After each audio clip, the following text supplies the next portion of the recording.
So it's a real delight, and thank you, Kevin, and thank you, Kevin Finnerty, and all the organisers here. I'm delighted to be here participating in the Percy French Festival for the first time, and I'm very grateful to the organisers, as I said, for inviting me down. When I first came across this festival a few years ago, I must admit to my shame, I'm almost afraid to admit it now, my first question was, who's Percy French? But then I went on YouTube, and I started listening to his music, and I realized how much this man had contributed to the soundscape of my upbringing. My dad singing, Are You Right There, Michael? My mum singing, Abdul the Bulbul Amir. Come Back, Paddy Riley being sung in our GAA club when we were celebrating a win. So I had been soaked in the words and melodies of Percy French without realizing it. And I think that's true of a lot of my generation. And it's nice just to repay a debt by honoring him here. There's a connection, a Dominican connection with Percy French, of course. Cluny Quinn House, where he was brought up, is just a short walk from the Dominican Priory in Tulsk, founded in the 15th century from the great Dominican Priory of Roscommon, so intimately linked with the Royal O'Connors over many, many centuries. There's a Dominican connection too with the first of the Coots of Castle Coot as well, a slightly less happy connection. The execution of one of our martyrs, Blessed Peter O'Higgins, was carried out on his direct orders, Sir Charles Coote, and he also ran the Dominican nuns out of Galway. They ended up in Bilbao before coming back to where they are now in Taylor's Hill. So in case his ghost still wanders the grounds here, I should let him know that all is forgiven, Sir Charles. Now, I'm going to be speaking about education. And the idea was that I would speak about education in the 21st century and kind of raise a critique of universities in the 21st century, and then go back to education in the 9th century. And because of the problems with time, I'm going to drop the critique of education in the 21st century, and I'm going to presume we all recognize that there are some problems, that the project of education is losing a certain amount, is a certain sense, a unified vision of what education is about, that would unite the sciences and the humanities and so on. There's a certain kind of disintegration, a certain sense in which market forces are taking over universities because of a lack of a unified vision for education.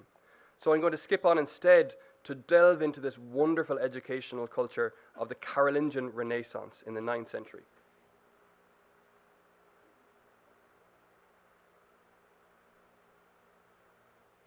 So, you would have seen two books as I skipped quickly there. The Closing of the American Mind by Alan Bloom, an excellent book that I recommend, and God, Philosophy and Universities by Alistair MacIntyre, an extraordinary work, very readable, and a very, very good account, which I recommend as well. So, we're going to one of the most famous dates in history, the 25th of December, the year 800. Does anybody know what happened on Christmas Day in the year 800? Very easy date to remember. Somebody was crowned. Charlemagne was crowned in Old St. Peter's Basilica in Rome. So we're not going back now to the foundation of the universities, which happened in the 13th century in places like Paris, Bologna, Oxford, but we're going back a good bit further than that, to the year 800 and a little bit before and a little bit after. So Charles the Great, a great Frankish king, Charlemagne, was crowned emperor in Rome, and he and his successors, with fantastic names like Louis the Pious, Charles the Fat, a bit unfortunate, Charles the Bald as well, poor man. They were men of immense political power, these Carolingian rulers. Carolingian comes from Carolus, meaning Charles. Great political power, but they were also deeply concerned with the renewal of education in their territories.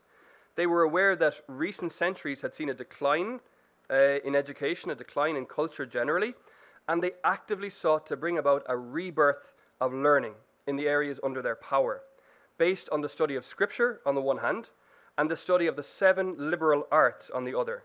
Those arts being grammar, rhetoric, and logic. That's the trivium. Grammar is really the study of language generally. And music, astronomy, geometry, and arithmetic. That's the quadrivium. So they're the 7 liberal arts. Grammar, rhetoric, logic, music, astronomy, geometry, and arithmetic. So the patronage of these rulers, it had a hugely energizing impact on the fragile world of education in early medieval Europe. Scholars became superstars under their patronage. Schools were founded in royal palaces, like in Aachen, as you can see here. John Scotus Eriugena would have known this room, this place. This space was a room he would have been familiar with. The schools of monasteries, like St. Gall in the east of Switzerland now, were strengthened by their patronage, and their libraries were filled. And cathedrals established schools which would become the seed ground for universities, like in Paris. And many small local schools were established for the education of poor children. And as I said, all of this renewal in education is sometimes called the Carolingian Renaissance. So Charlemagne, already a decade or more before he was crowned emperor, he was actively attracting scholars to his court. And he was actively promoting the founding of schools throughout his territories. So here's an example from laws promulgated by Charlemagne in the year 789. Oh, I should have said there's a fine image. Chartres Cathedral has all the 7 liberal arts personified in one of its great doorways. And here's music and grammar. Grammar is always represented with a stick about to beat the lads as two young fellas underneath there, because grammar was the first subject that was taught and the lads needed to be bet into shape. That was the idea. So, Charlemagne's charter from 789, we want them to create schools, we want bishops and abbots and so on, to create schools in which children learn to read. In all the monasteries and cathedrals, teach the psalms, musical notation, song, computus, and grammar. So computus there, probably an unfamiliar word, it's the study of the calendar, which involves astronomy, geometry, and arithmetic all in one. And you can see here that the goal of the whole thing, the end goal, is the worship of God. But preparation for that worship naturally involves the study of the natural world, astronomy for example, and the study of language. So the idea is that we will understand better, we will know better how to read the scriptures if we have studied poetry, for example. Above all, the poetry of the ancient pagan Roman poet Virgil, and maybe even a little bit of Greek as well. So Charlemagne, he makes clear that being willing and having the capacity to learn and to teach are a criterion for advancement in his territories. We must choose men who have the desire and the capacity to learn and a taste for instructing others. So you can see how this interest in education is something that will become a criterion for involvement in the political world. Halfway through the 9th century, so a few decades into this program of renewal, a local church council took stock of all that had happened and recognized the huge change in the educational scene and then encouraged further growth. So a lot done, more to do was basically the attitude, as we'll see. Since in recent years, thanks to the religious zeal of our emperors, the church has known great glory and education has developed, and so this local council asks pious princes and all our fellow bishops to establish public schools wherever men can be found capable to teach faithfully and truly. Thus may the church harvest, and this is important, thus may the church harvest the fruits of the double culture of divine and human learning. Note that, the double culture of divine and human learning. This is not about studying theology at the expense of all other subjects, as if the more room we make for God in our worldview, the less there is for what is simply human. No, this is an example of Christian humanism, with the worship and knowledge of God at its center, and many other forms of human inquiry finding a place as well. Music, astronomy, logic, and so on. So a double culture. We know that the classroom practices at the time were often surprisingly advanced, so how they actually taught in the classroom. It was certainly not a case of just instruction from on high. So it's clear from contemporary sources that dialogue played a major role in the classroom. Most textbooks at the time were in the form of dialogue, master and pupil. And that shows just how much of teaching was done by means of interaction, dialogue. As well, the solving of riddles. We find that everywhere in monastic schools at this time, riddles are an important part. So you'll have astronomical riddles, riddles in logic, and so on. And so you have examples here on the right from the monastery school of St. Gall. You have a riddle, it says, one of the riddles says something like, I am the sun's daughter, born of clouds' water. So what might that be? Something in the sky. The sun's daughter, born of clouds' water. The rainbow, right? And so it's the idea of a riddle there is to get the pupils actively engaged with learning, not just to tell them, but to get them thinking about what they're learning. And also they used visual cues in these classrooms, like the mind maps of today. So you'll see there's a panther. Each of his paws has written underneath it one of the 4 subjects of the quadrivium. So if you're trying to remember that, you just have to remember the panther, think of his paws. This is how we teach today as well. And you also have a fish there, and the fish is there to teach you the 3 kinds of musical instrument. So you have the string instruments, I'm not sure what the other one is, the percussion, that's coming from the middle, and then very appropriately coming out from the fishes behind, the wind instruments. So, some of the empire-wide orders that emanated from the Emperor Charlemagne, they made clear the kind of egalitarian approach or the meritocratic approach to education that was taken at the time. It wasn't just a matter of educating the rich and the privileged. So one of Charlemagne's biographers, Notker the Stammerer, note that, a man with a stammer who is clearly involved in the world of education, so disabilities also don't exclude people. But Notker the Stammerer, Charlemagne's biographer, tells a story about the emperor that shows his concern for educating the poor. Charlemagne had set up a school in his palace under the care of an Irishman called Clement. We'll come back to him in a moment. And when the emperor visited that school on one occasion, he asked the boys to compose poems in Latin for the emperor to read. And so Notker tells us that the boys were of middle and low birth, they're his terms, wrote wise and skillful pieces, whereas the high-born nobles wrote silly and tasteless poems. And Charlemagne was in a rage with this latter group. So he divided them, like in our Lord's parable, he divided them on the right and on the left. And to the hard-working poor students, he said, I'll make you bishops, I'll make you abbots. And he tears into the lazy posh boys, and he says they'll get no favor from the emperor until they apply themselves to their studies. So we can see the importance of learning in this world. And even Charlemagne himself and his family all went to school. So Charlemagne went to school throughout his life. His most important teacher was an English monk named Alcuin, also his right-hand man in planning the renewal of education. But Alcuin was English, as I said, but he was very much in contact with the world of Irish monasticism at the time. So he corresponds with monks in Mayo Abbey. So from Charlemagne's palace, he's writing letters to monks in Mayo Abbey. He writes also to Culgu of Clonmacnoise. And one of his close collaborators at Charlemagne's court was an Irish scholar by the name of Joseph. So Alcuin instructed Charlemagne, and it's fairly clear that Charlemagne was intelligent. He spoke his Frankish language, he spoke also Latin, and he understood enough Greek to deal with diplomats from the world of Byzantium. But it's interesting that Charlemagne never learned to write. And another of his biographers, Einhard, he tells us that Charlemagne kept wax tablets. That was how you practiced writing, because parchment is far too expensive to practice writing on. So you would practice on wax tablets. He kept wax tablets under his pillow. And before he went to sleep at night, the most powerful man in the world would practice writing his alphabet. But he never quite got the hang of it. The same biographer, Einhard, tells us that Charlemagne spent much time and labor studying rhetoric, logic, and especially astronomy. And he would even gather scholars from around his territories to figure out what books do we need to copy, especially in astronomy.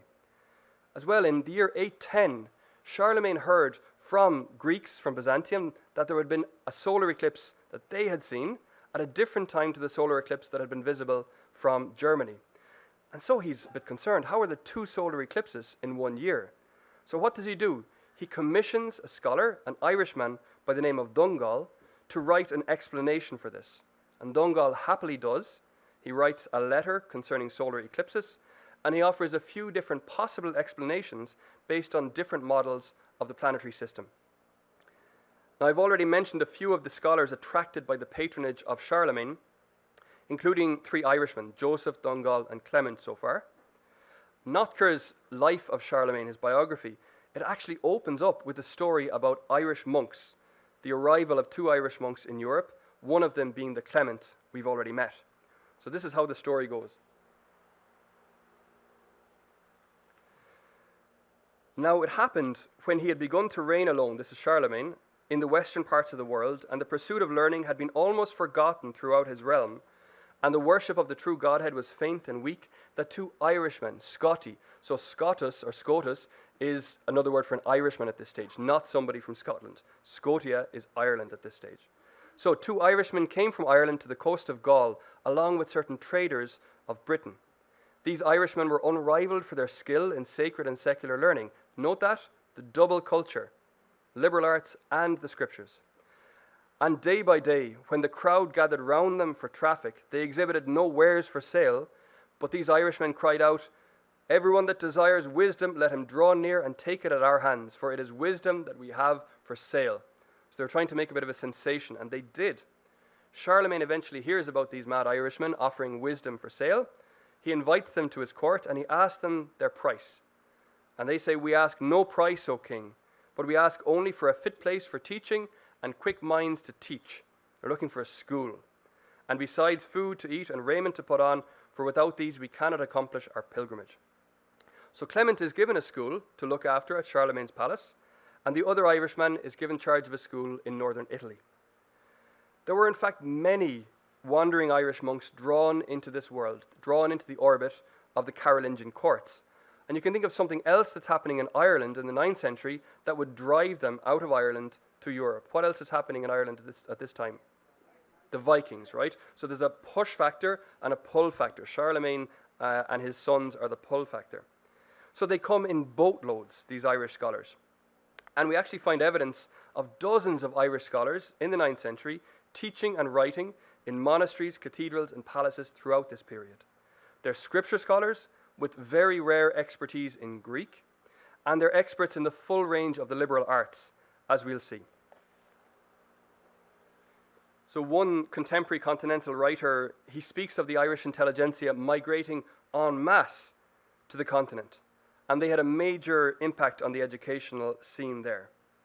The Irish had at this stage, these Irish monks, they're not lacking in confidence, right? They have a very clear sense of what makes them special. So, Sedulius Scotus, for example, one of these scholars, he compares the Irish scholars traveling from the west with their gifts of learning to the Magi coming to the Christ child with their gifts of gold, frankincense, and myrrh. So he's, as we might say, he liked the smell of himself, right? He was very happy with his educational skills. Now, we're going to zoom in, just for the rest of this talk, on 3 of these intrepid scholars, representatives of the educational culture typical of this period. Jicul, Sedulius Scotus, who made this comparison with the Magi, and a man called Muingall, also known as Marcellus. Have any of you heard of Jicul? No? Sedulius Scotus? No? Muingall? Fantastic. These are phenomenal Irish characters which we should all be familiar with, and we're going to learn a little bit about them now. So Jicul turns up as a teacher of grammar, and in each case we're not sure exactly where they came from in Ireland. We know very little about their background here, but we know a lot about what they did in Europe. So Jicul turns up as a teacher of grammar at the court of Louis the Pious, Charlemagne's son. As I said, we don't know exactly where he's from, but based on what he says in one of his works, he certainly spent time at the great Irish monastery of Iona. And he says he traveled around the islands north of Britain.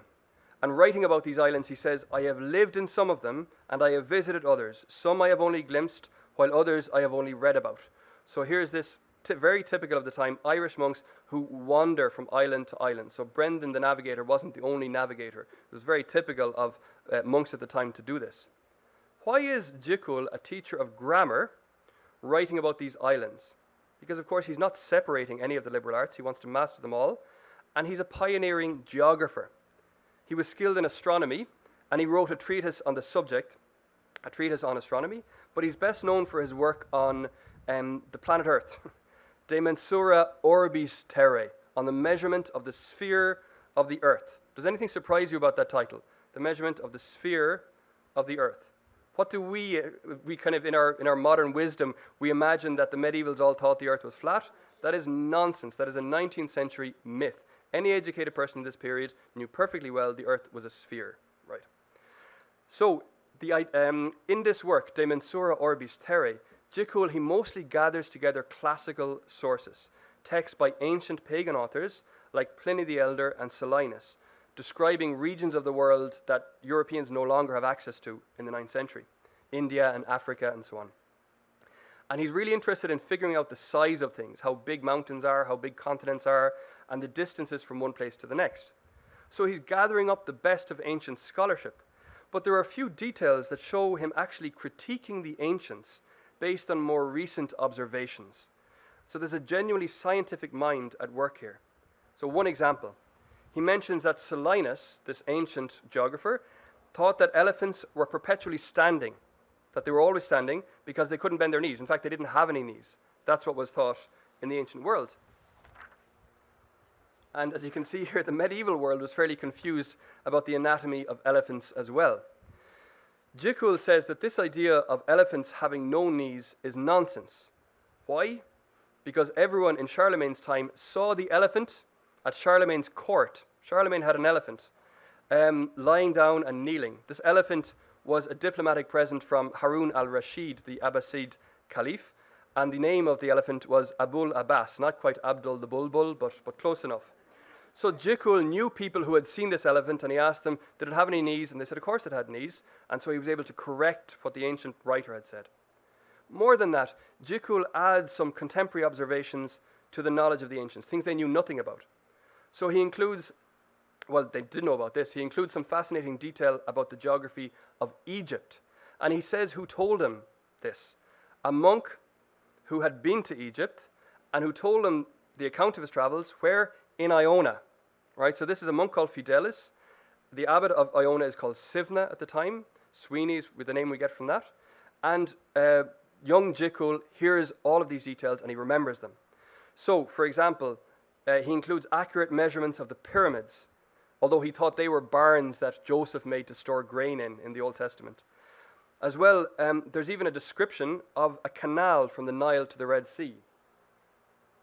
So before the Suez Canal, there was an ancient canal that linked the Nile to the Red Sea, and it was open for about 100 years. It was an ancient canal that had been reopened in the 7th century and was open for about 100 years. So this monk Fidelis, this probably Irish monk, happens to see it just at the right time and goes back up to Iona, and Jekyll hears about this canal. And we know from contemporary Arabic sources that it was open at this time. That's how it's been corroborated.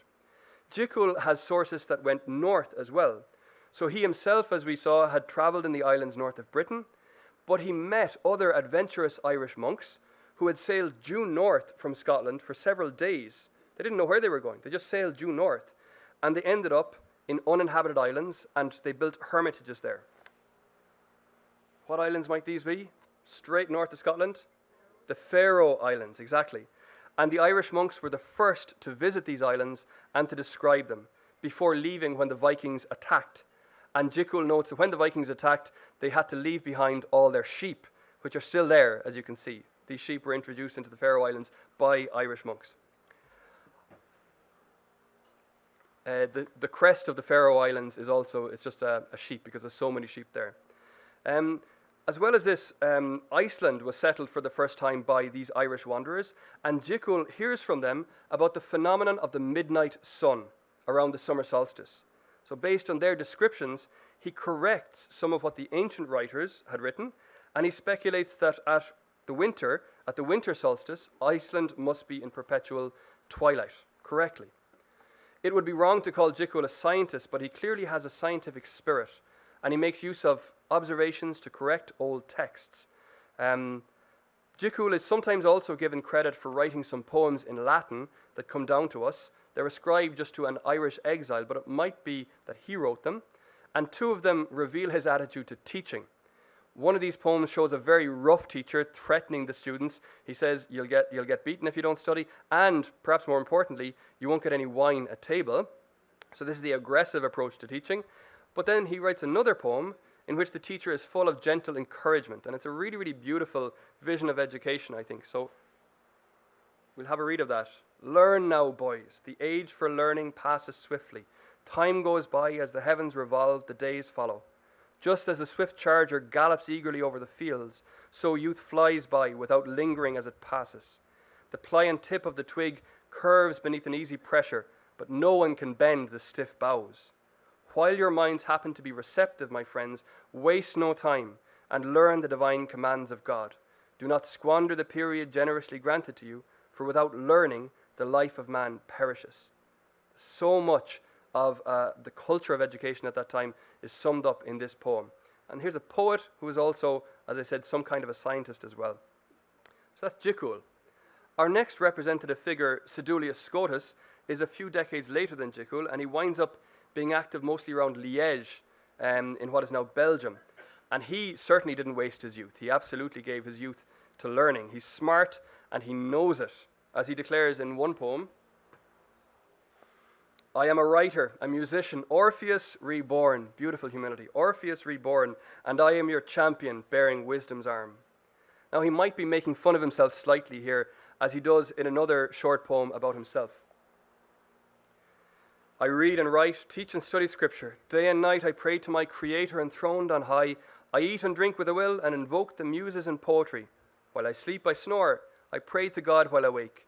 My soul, conscious of its sins, weeps for the wrongs it commits in life. Christ and Mary, have mercy on this poor man. His Latin and his poetry is really masterful, and he's constantly making allusions not only to the scriptures, but also to pagan mythology, showing that he's really drunk deeply from the wells of Latin, ancient Latin poetry, Virgil, Ovid, Horace, and so on. But he's very often playful in his writing, and he writes a brilliant comic poem that actually reminded me as I read it of Abdul the Bulbul Emir, in that it is a mock epic. It's a parody. It's a bombastic parody. Here the fight isn't between an Arab and a Russian, but between a ram and a pack of dogs. Sedulius' own ram and a pack of dogs. So he says this is a true story. It starts off with a bit of a hymn in praise of sheep. Their beautiful fluffy fleeces, their beautiful horns, their strength, their pride. And, of course, Sedulius praises the taste of mutton. But now, alas, Sedulius goes on, his own favourite sheep, who's named Tityrus, and that name in itself is a reference to Virgil's eclogue, so he's showing off his classical knowledge even in the names he gives his sheep.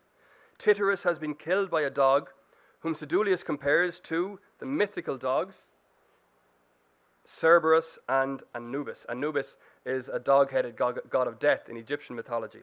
So he says these dogs were just like these mythical dogs. And the poem then tells the story of the battle, how the ram tried his best to make peace with the dogs, but he warned them as they approached, I swear by my horns I'll get my revenge if you attack. So the leader of the dogs makes to attack, but the ram charges him, he knocks out 2 of his teeth, but the dog chases after him and eventually tears poor Tityrus to pieces. Sedulius is heartbroken. His favorite sheep, a gift from the bishop Hartgar, and then he eulogizes the sheep at length. This was the best of rams. He never touched a drop of wine. He never drank cider. He was never tempted by great banquets of kings. All he ever needed was a little bit of grass and a drink from the stream. He never went looking for fancy clothes. He was happy with his woolen outfit. He never rode horses. He went everywhere on foot. And he never spoke a lie. All he ever said was bah. And then Sedulius prays for the sheep. He weeps for the sheep. But then at last he remembers how much he loves mutton, and he offers to his dead ram one last kindness, a warm bath. So that's Sedulius, and he was really a phenomenal mind, phenomenal scholar. It's a brilliant comic poem, as I said, but Sedulius can be serious when he needs to be. So he writes a very substantial work on politics for one of his royal patrons. He writes brilliant commentaries on the letters of St. Paul, and since he knew Greek well, he makes a copy of the Psalms in Greek, and he signs it at the end. This is, I think, the only example of his handwriting, and it's in Greek. What a treasure this is, just this little fragment. Sedulios Scotus, you can see the bottom line. Sedulios Scotus, ego egrapsa. I, Sedulius Scotus, wrote this. So here's an Irishman writing in Greek in the 9th century. Extraordinary. So we'll move on to our final example now, probably the least well known of them all, Muine Gall, or Marcellus. Marcellus meaning little Marcus, because his uncle was called Marcus, as we'll see. So you might have heard of St. Gall, a disciple of Columbanus who founded a monastery in the east of Switzerland. That monastery, for most of its life, was made up of local men. So it wasn't a continuous Irish monastery like other places. It was made up of local men, even though it had an Irish founder. But repeatedly, Irish wanderers who are passing through are convinced to stay, and above all to stay and to teach, to be part of education locally. So, in the list of deceased members of the community, we find Irish names. So the middle one here, the name given is Philon. Philon means little wolf in Old Irish. Philon Scotus, most learned and kindest of teachers. That's all we know about this man. And Dovflon Scotus. You can see the third one down. Dovflon Scotus was added in at the end. So somebody wanted to make the point, just in case you didn't realize, he's a Scotus. He's an Irishman. Dovflon Scotus. And then one of the most famous up on the top, Muingall. And it actually says Muingall, nicknamed Marcellus, most learned and best of men. This Muingall, he was passing through St. Gall with his uncle Marcus, who was an Irish bishop, when the community convinced them both to stay in St. Gall. And Muingall ends up becoming head of the monastery school there, where we're told explicitly he taught all 7 liberal arts, so astronomy, music, grammar, the whole shebang. No writings of his survive, but we do have an idea of the kind of books he might have read. Because in the library catalogue, there's a 9th century manuscript that lists the books that were in the monastery, and there's a separate page which shows how much they value the Irish connection, a separate page listing the books written in Irish style, the Irish books in the monastery. Here it is, you can see on the top, Libri Scotice Scripti, books written Irishly, in an Irish style. And many of these are probably books that Muingall left to the monastery. And there's on this list, there's a book of Virgil's poetry. So these are all written in Latin, but just in an Irish hand. A book of Virgil's poetry, an arithmetic textbook, and several commentaries on biblical books. Muingall's great achievement, though, was his students. His students formed the golden generation in the monastery, making St. Gall a leader in the writing of history, the composition of music, the visual arts, and so on. And it's evident from surviving sources that these students were really deeply devoted to their Irish teacher, Muingall. One of these students, Notker the Stammerer, we've already met. He wrote the biography of Charlemagne that we quoted earlier. But Notker did so much more. He was a pioneering composer of musical pieces, known as sequences, and he was famous for getting just the right words to fit pre-existing melodies. So just as Percy French did occasionally, getting words to fit melodies, so did Notker. Notker actually tells us that he brought his first musical compositions to his teacher, Muingall, who had taught him music, along with the other liberal arts, and Muingall is only delighted at Notker's compositions. So Muingall says, make copies of these, I'm going to use them in the classroom, I'm going to teach these melodies and these tunes to the younger lads in the monastery. And if you go onto YouTube and type in Notker the Stammerer, you will find recordings of these compositions. So these are Irish-influenced music, probably the earliest example, recorded example of Irish-influenced music in existence. On the my left here, you can see one of his compositions, and you can see the famous neumes. This is the earliest stage of musical notation written above the words. Ciuotillo, another of Muingall's students, was famous as a harp teacher. He was given a special room in the monastery in which to teach harp to the sons of families in the area. And he composed musical pieces for the liturgy too, but he was also a gifted builder and a sculptor. So he carved this ivory piece that you can see here, an ivory book cover. It's just a detail of a very large book cover, an extraordinary piece. You can see it's a scene from the life of St. Gall where a bear brings him firewood.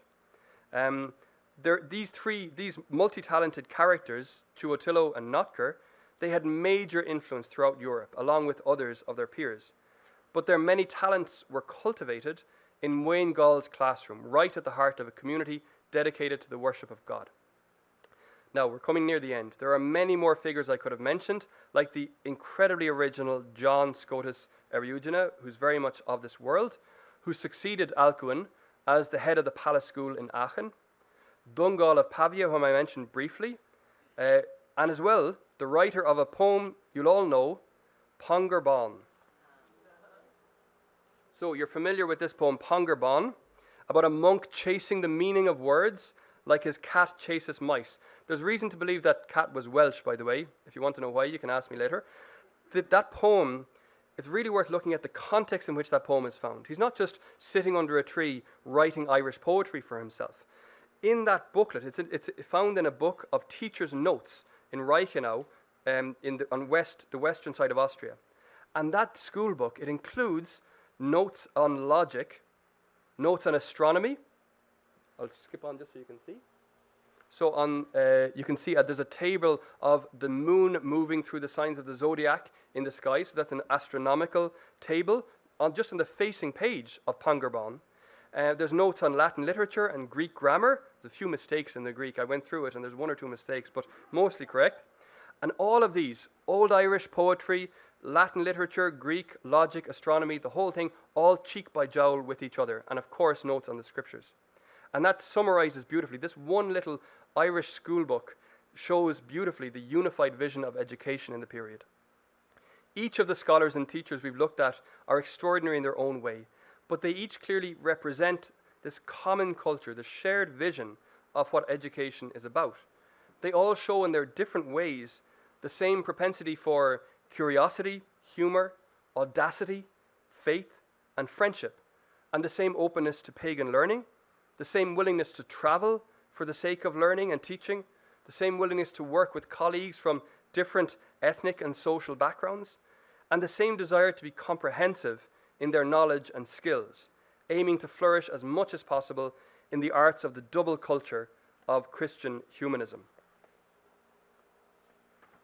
So I hope now you have a clearer sense of the educational culture of Carolingian Europe and the colourful men who gave life and voice to this culture. And I should say men and women, because there were women involved. I've had to leave them out, but they're extraordinary women involved in this scene too.